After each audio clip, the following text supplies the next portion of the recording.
বাংলাদেশ নিয়ে ভারতের সাম্প্রতিক অবস্থান এবং বিশেষ করে পশ্চিমবঙ্গে বিজেপির ক্ষমতায় আসার প্রেক্ষিতে কঠোরতর অনুপ্রবেশ বিরোধী অবস্থান খুব শীঘ্রই একটি ফ্ল্যাশ পয়েন্টে পৌঁছে যাওয়ার সম্ভাবনা।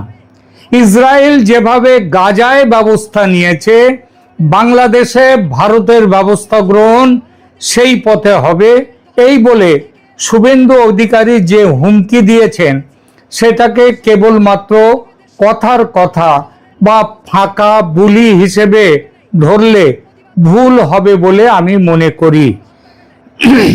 পশ্চিমবঙ্গের রাজ্যবাসীর কাছে বাংলাদেশ থেকে মুসলিম অনুপ্রবেশ সমস্যা নিয়ে বিক্ষোভ একেবারে চূড়ান্ত জায়গায় পৌঁছেছে।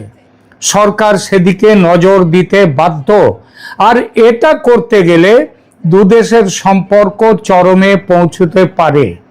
বাড়তি উত্তেজনার কারণ বাংলাদেশের বিএনপি সরকারের চীন এবং পাকিস্তানের সঙ্গে ঘনিষ্ঠতা।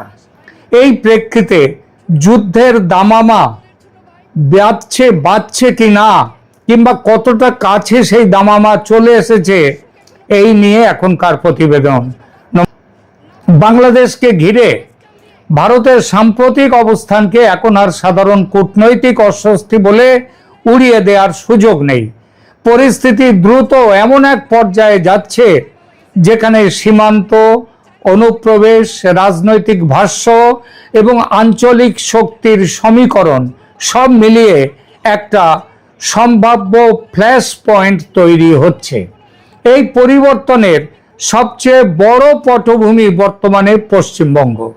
2026 সালের বিধানসভা নির্বাচনে বিজেপি 207টি আসন জিতে সরকার গঠন করেছে, আর ইনফিল্ট্রেশন বা অনুপ্রবেশ ইস্যু বিশেষ করে সীমান্তবর্তী জেলাগুলোতে ছিল তাদের অন্যতম বড় নির্বাচনী ইস্যু।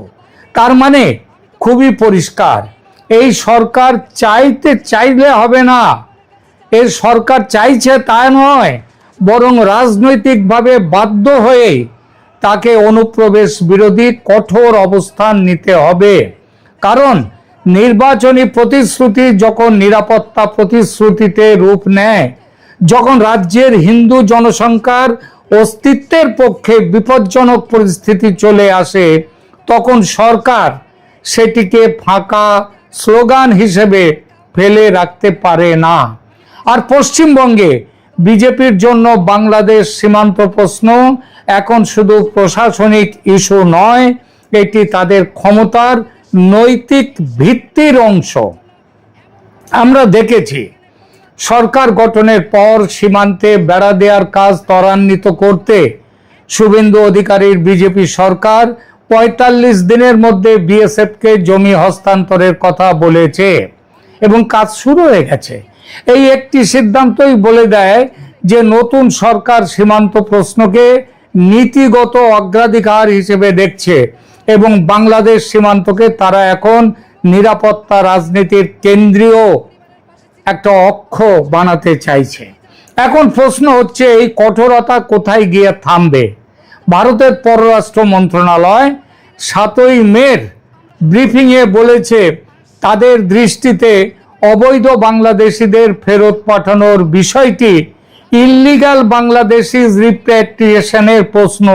কোনো শরণার্থী যা ওই বাংলাদেশের সংসদে ওই তাদের আক্তার হোসেন পচাডিন যে কথাটা বলেছিলেন সেটা নয়। শরণার্থী নয়, এরা ইল্লিগাল বাংলাদেশি, ভারতে এসছে অবৈধভাবে, তাদেরকে ফেরত পাঠানো, এবং সেটা আইন প্রক্রিয়া এবং বিদ্যমান দ্বিপাক্ষিক ব্যবস্থার মধ্যে দিয়ে করা হবে, এ কথা বলেছে ভারতের পররাষ্ট্র দপ্তর 7ই মের প্রেস ব্রিফিংয়ে। একই ব্রিফিংয়ে যদিও ভারত আরও বলেছে, আইনি পথের কথা বলছি বটে, কিন্তু গত 5 বছর ধরে অর্থাৎ শেখ হাসিনার আমলে পাঠানো 2860টির বেশি ন্যাশনালিটি ভেরিফিকেশন প্রশ্নের উত্তর আজও পাঠায়নি বাংলাদেশ সরকার। অর্থাৎ বাংলাদেশ সরকার মেনে নেয়নি যে এরা তাদের দেশের অধিবাসী। এখনো সেই প্রশ্ন বাংলাদেশের কাছে ঝুলে আছে। এই কথাটা কেন বলল ভারতের পররাষ্ট্র মন্ত্রক? কারণ ইঙ্গিত পরিষ্কার, যদি 5 বছর ধরে বাংলাদেশ ঝুলিয়ে রাখে এরকম মামলা, তাহলে আইনের পথে যাওয়া কথাটি অর্থহীন। তখন রাস্তা একটাই, অবৈধদের জোর করে ফেরত পাঠাও, পুশ ব্যাক করো, কিংবা